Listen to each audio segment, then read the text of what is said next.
Assalamualaikum warahmatullahi wabarakatuh dan salam sejahtera. Berjumpa lagi dalam siri tutorial saya untuk kali ini dan kali ini saya akan menjelaskan ataupun membuat tutorial berkaitan dengan Google Forms, dan saya rasa apa yang akan saya terangkan hari ini ialah sesuatu yang ramai yang mungkin tak perasan ataupun tak tahu, tetapi pada saya ianya sangat memudahkan urusan kita apabila kita menggunakan Google Forms. Okey, jom tanpa lengahkan masa kita mulakan.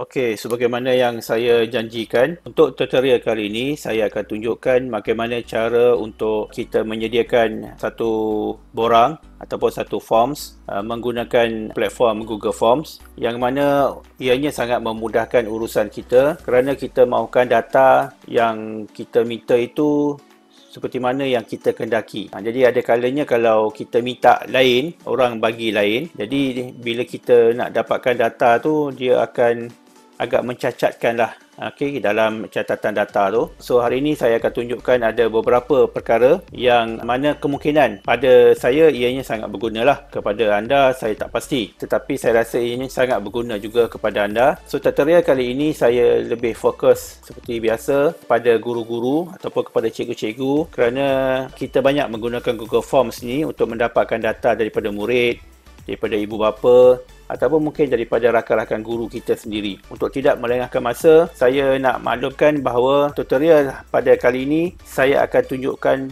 yang pertama, cara nak pastikan nama yang ditulis itu dalam huruf besar semua. Kemudian yang kedua, nombor KP dengan ada dash ataupun sengkang. Kemudian nombor KP tanpa ada dash atau sengkang. Kemudian kita nak setkan maklumat berkaitan dengan umur, kemudian mengisi postcode, dan yang seterusnya ialah bagaimana untuk memasukkan email. Tapi email yang saya maksudkan ini lebih kepada email IDMOE. So maknanya macam mana cara kita nak minta dia hanya masukkan email MOE sahaja. Kemudian yang seterusnya, yang last sekali ialah saya akan tunjukkan macam mana nak setkan password untuk Google Form kita. Sebab ada kalanya ada borang ataupun mungkin kita nak buat soalan menggunakan Google Forms ini, kita perlukan letakkan password, supaya ianya mungkin tak disalahgunakan ataupun lebih secure lah. Seperti biasa, ini paparan Google Forms. Kita mulakan dengan blank canvas. Kita ambil template yang kosong. Kemudian yang ini, ini sebagai contoh sajalah saya letak. Baik, yang pertama yang akan kita belajar hari ini ialah macam mana nak wajibkan supaya murid ataupun orang yang kita minta untuk isikan borang ini memasukkan nama dia mesti dengan huruf besar. Contohnya nama penuh. Selalunya kita akan letak required. Kemudian dekat titik 3 ni kita ambil description. Penjelasan kita minta kat sini ialah arahan kita pastikan huruf besar. Kalau kita buat macam ni saja, apa yang berlaku ialah, kita tengok contoh ya. Ini contoh. Orang yang mengisinya nanti, dia boleh saja buat dengan huruf kecil. So, dia boleh klik saja submit. Tak ada masalah. Tetapi, yang kita nak ialah, apabila dia isikan dengan huruf kecil, ataupun ada huruf besar, huruf kecil, sistem akan reject dan memaksa dia untuk menaip dengan huruf besar juga. So, cara dia ialah klik titik 3 ni, klik saja respond validation. Dekat number ni, anda klik kepada arrow ni, kemudian ambil regular expression, kemudian anda type saja kod ini. Baik, di sini anda berikan arahan pastikan huruf besar.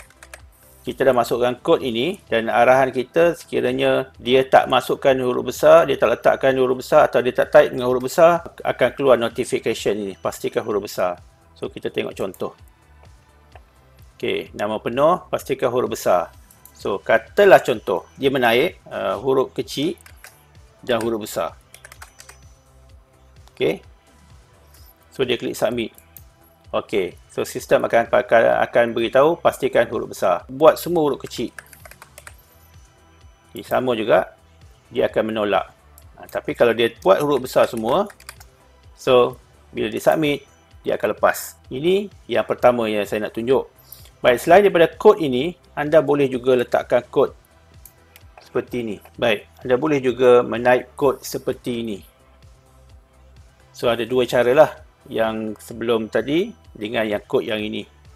Fungsi dia adalah sama. Kita terus kepada yang kedua. Macam mana kita nak minta data nombor kad pengenalan dengan ada dash. Contohnya nombor kad pengenalan. Required. Arahan kita bagi pada dia, pastikan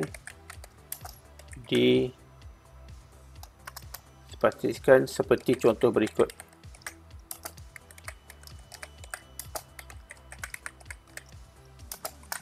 Kita bagi contoh lah.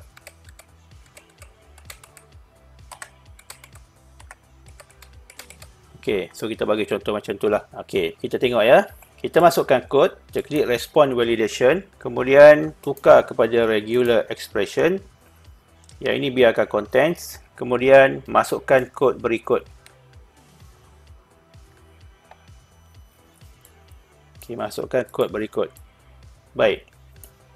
Anda boleh tengok di paparan skrin untuk kod yang lebih jelas. Arahan di sini kita akan letak, pastikan ada sengkang ataupun itu lebih kurang contohlah arahan dia terpulang pada anda lah. Apa yang berlaku ialah kita tengok review. Nombor kad pengenalan pastikan seperti contoh berikut. So andainya dia letak nombornya tak ada sengkang,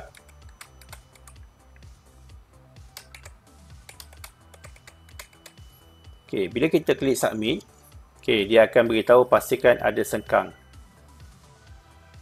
So kalau dia klik saja sengkang, seperti yang mana yang diminta, dia klik submit. Tadi ada yang ni kan. Yang ini saya delete dulu. Nama penuh tadi kita akan delete dulu.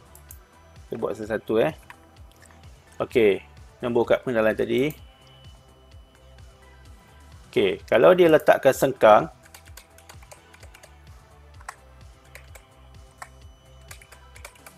bila dia sekat submit, so dia akan lepas.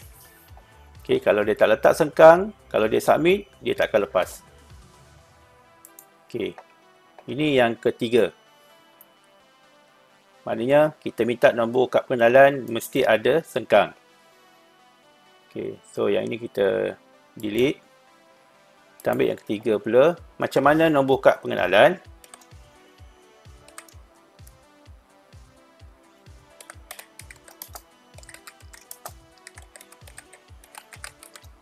Yang kali ini kita letak description dia. Tidak perlu sengkang. Contoh. Kita bagi contoh lah, memudahkan. So di sini required. Kemudian yang ini kita letakkan respond validation. Dekat sini kita tukar kepada regular expression. Kemudian yang ini contents, kita tukar kepada mesh.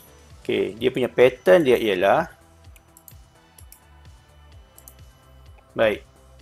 So arahan dia, kalau dia tak ikut, kata dia letak juga dash, kita bagi arahan, pastikan tiada sengkang.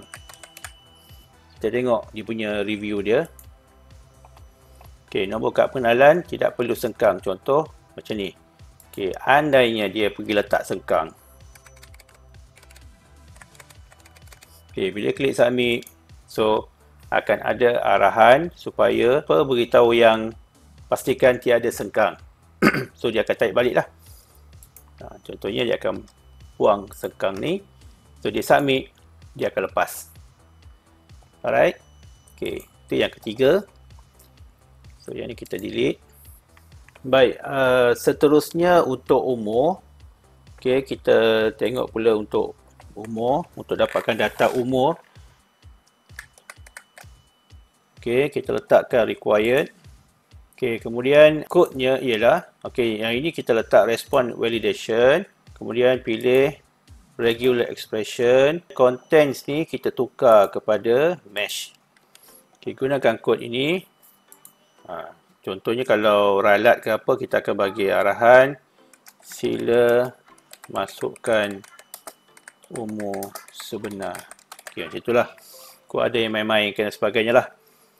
Okey, kita tengok preview. Baik, bila kita minta umur, kemungkinan ada orang yang dia hanya letak saja nak main-main kod.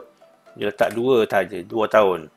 So, kita tak minta yang data yang murid ataupun kanak-kanak yang umur bawah pada 5 tahun. Sebab biasanya kalau prasekolah tu, dia akan 5 tahun ataupun 6 tahun. So, kalau dia letakkan 2 sahaja, kalau dia submit, sila masukkan umur sebenar. Ataupun dia letakkan yang mungkin bukan yang kita minta lah, yang terlalu tua. Contoh dia letak umur 100 tahun. So, sama juga bila kita submit, sila masukkan umur sebenar. Kalau yang 1000 ke apa tu lagilah. Itu dah memang dah dimain-main lah tu kan. So sekarang ni katalah contoh dia masukkan umur 70. Okey, kalau umur dia sebenar masih kanak-kanak, tiba-tiba dia letak 70 tahun. Yang ini memang kita tak boleh buat apalah. Contohnya kalau dia klik submit, so dia akan lepas. Okey, kalau dia tulis 7 tahun ataupun 5 tahun pun diterima. Misalnya dia tak 7 tahun sahaja, sistem akan terima. Seterusnya untuk postcode. Baik, selalunya postcode ni dia ada 5 saja nombor. Jadi supaya orang yang mengisi itu tidak tersilap ataupun tak main-main, so kita akan minta dimasukkan postcode yang betul lah. Kita letakkan required. Dekat sini kita pilih regular expression. Kemudian tukar kepada mesh. Okey, dia punya pattern dia ialah, okey, ini pattern dia. Okey. Kemudian dekat sini kita bagi arahan dia, pastikan hanya 5 nombor sahaja. Ni sebagai contoh je lah. So kalau kita tengok kat sini preview. Okey, postcode kalau dia hanya buat katalah contoh 1 2 3 saja. Bila klik submit, pastikan hanya 5 nombor saja. Kalau dia buat 6 pun tak boleh. Ataupun 7, tak boleh. Tapi kalau dia letak nombor, ada 5 nombor saja, okey. Bila dia submit, so dia akan lepas. Baik, itu bahagian postcode. Baik, untuk yang seterusnya, macam mana untuk kita minta data email MOE ataupun ID MOE. So, kita klik add question, email ID MOE. Okey, yang ini kita hanya minta dia punya nombor ID sahaja. So, kita bagi dia punya description dia ialah hanya ID sahaja. Tanpa MOE -dl edu.my. Okey, sebabnya kalau email ataupun ID MOE dah semuanya mestilah ada yang belakang ni kan. So semua yang sama. Yang beza dia ID. So sekarang ni kita ambil required, kita ambil response validation. Number kita tukar kepada regular. Kemudian contents ni kita tukar kepada mesh. Okey, kod dia ialah, ini kod dia. Kemudian arahan dia, pastikan ID betul.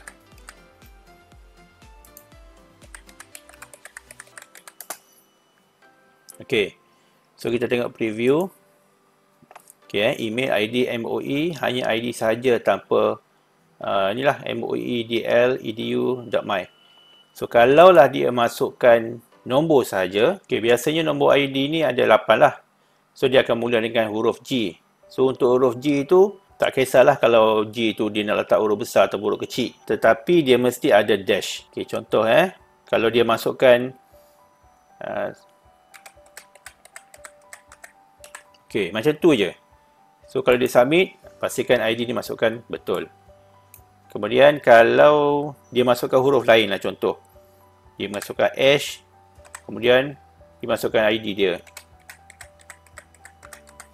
Okay, pun sama. Kalau dia submit, dia takkan betul. So, kalau yang betul ialah macam biasa, dia letakkan G kat depan. Tak kisahlah huruf kecil ke huruf besar.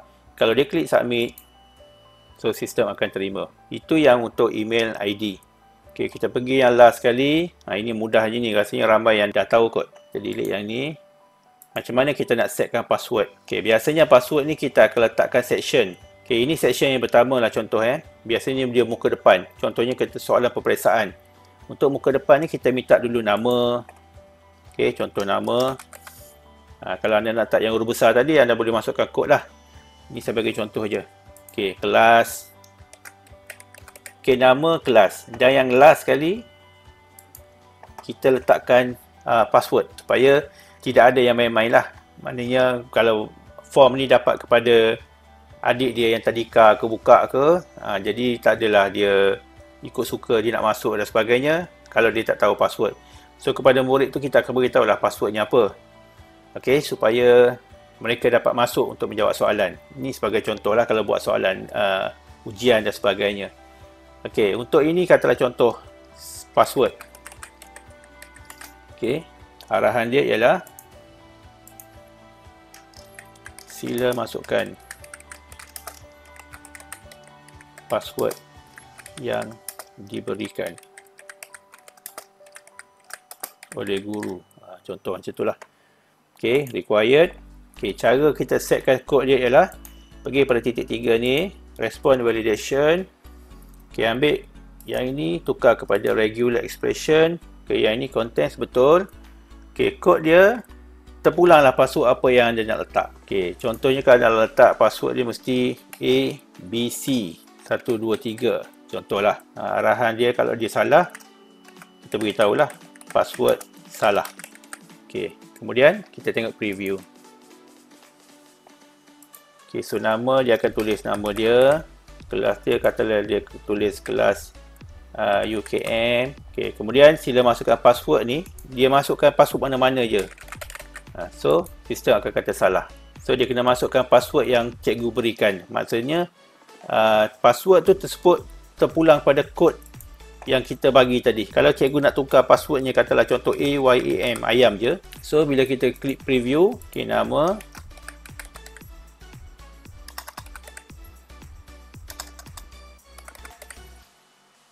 Okay, kelas. Okay, password dia tulis ayam. Dia type ayam. So, kalau dia submit, betul lah.